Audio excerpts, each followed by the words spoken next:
Whew, I'm here, Prince George. I'm actually at the North Star, which is actually a nice little hotel. It really is. I mean, it's huge.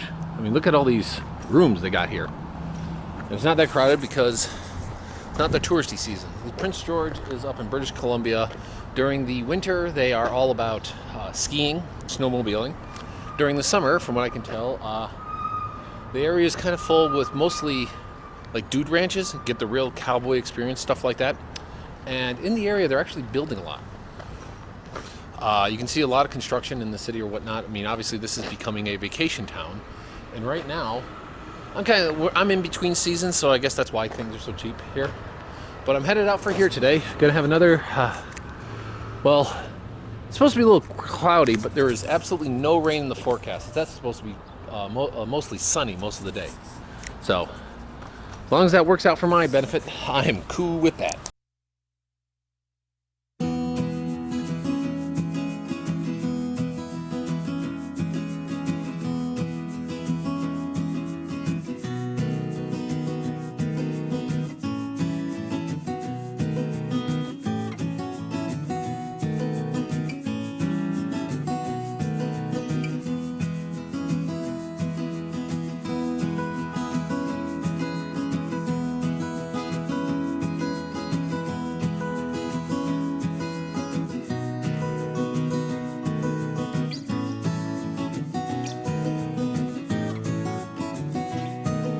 I'm off. I'm leaving British Columbia, Prince George in specific, and I'm headed west because I was going to be heading up towards Alaska. Now, British Columbia is obviously a gorgeous territory which I get to ride through. And this is where really kind of the animal watch really started to happen because, you know, you're going to start to see more and more wildlife because the further north you go, the more sparse the population is. As for things to see here, there's just nature watching really. There's not a whole lot else here. Maybe in a small town there might be one thing or two. There's not really much in the way of attractions, so you just, you know, gotta enjoy it.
It's a funny thing, I'm here at Fort Fraser, just a small town in the middle of British Columbia. I guess they're like a logging town or something like that. I don't know what they are. But the gas stations are also the cafes, so if you want to eat breakfast, you have to eat at a gas station cafe.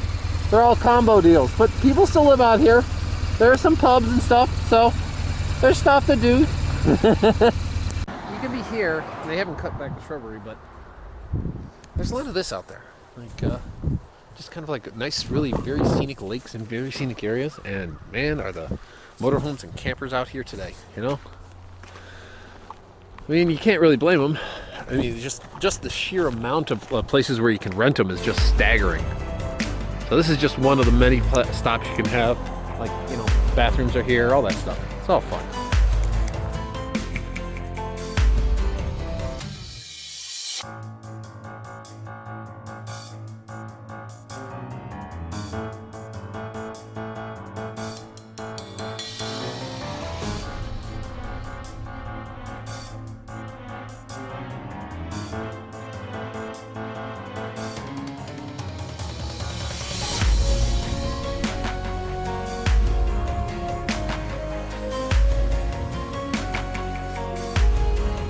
Yeah, that I'd actually like to expound on a little bit. As I was coming in, I saw stop after stop after stop where they had RV rentals available. And some of them were just loads and loads where you could see maybe a couple hundred in there just for rent.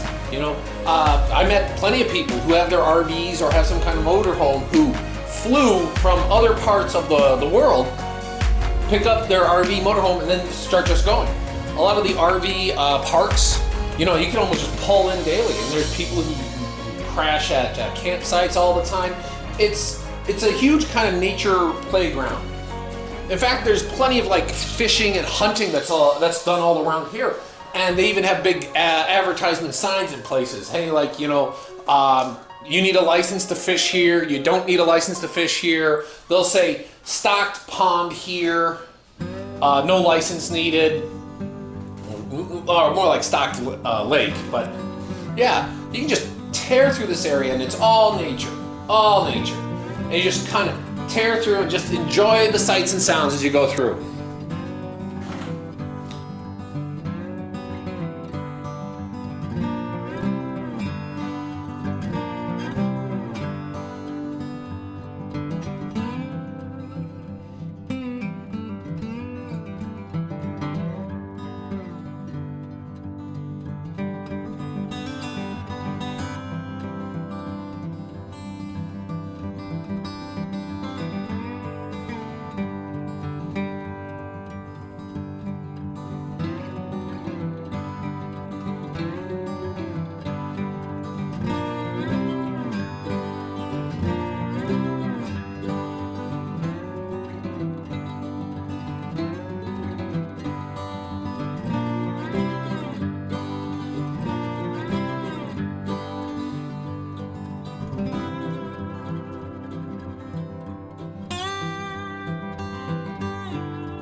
The one thing here is, they're way off in the distance, is I actually had to slow down because there were a couple black bears standing in the middle of the road. A mother and I think 2 cubs. But they were my first bear sighting up to this point. And there would be others, and definitely I'd get closer ones with the camera.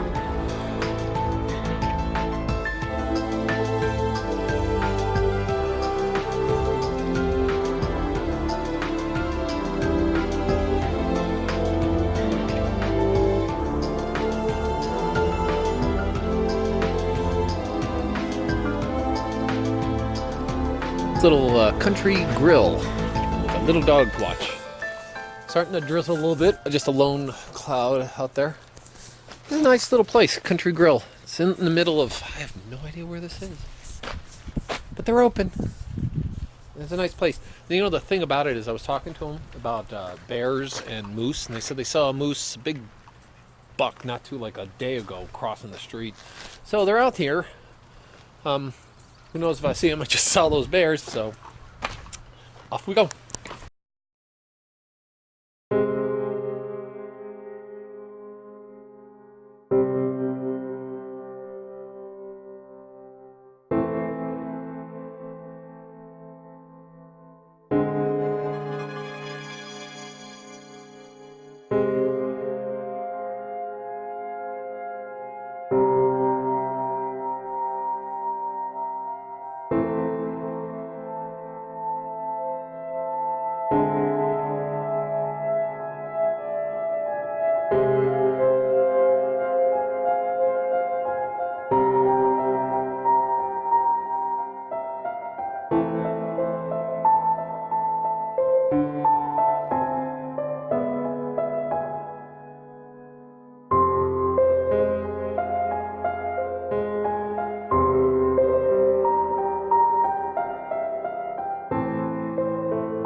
Just look how beautiful and scenic this is.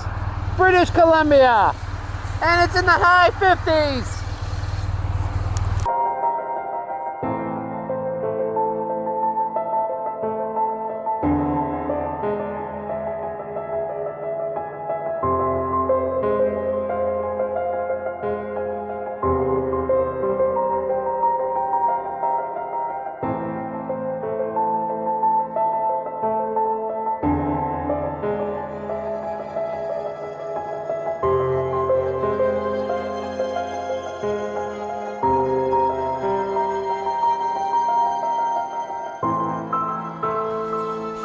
But it's British Columbia.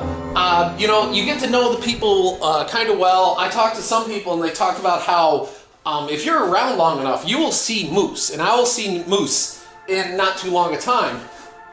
And that a lot of times, like, people even sometimes wake up in the morning, look outside, and there's a moose eating their bushes. I guess the big thing that they're fighting with moose about is gardens, because, well, as you can imagine, a moose gets into your garden. Not only can it eat a whole lot, it can also just, with its just sheer size of body, destroy a whole lot just by walking through it.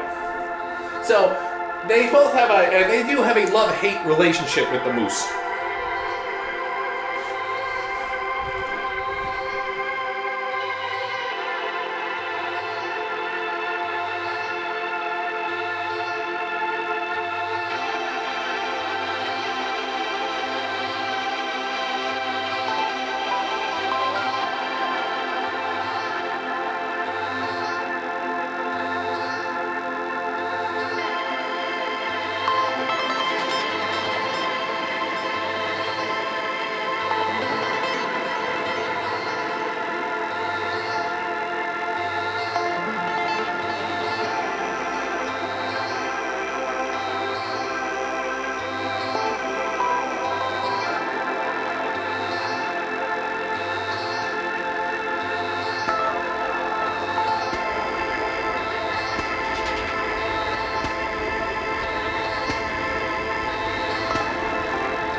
Look at this here.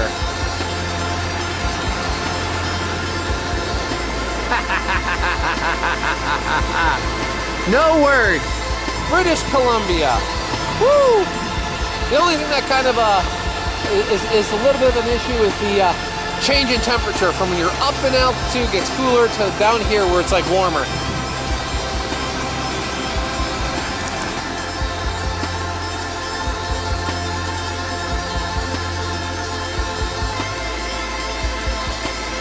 This is British Columbia, just a fabulous place to be, and it was just another stop along the way.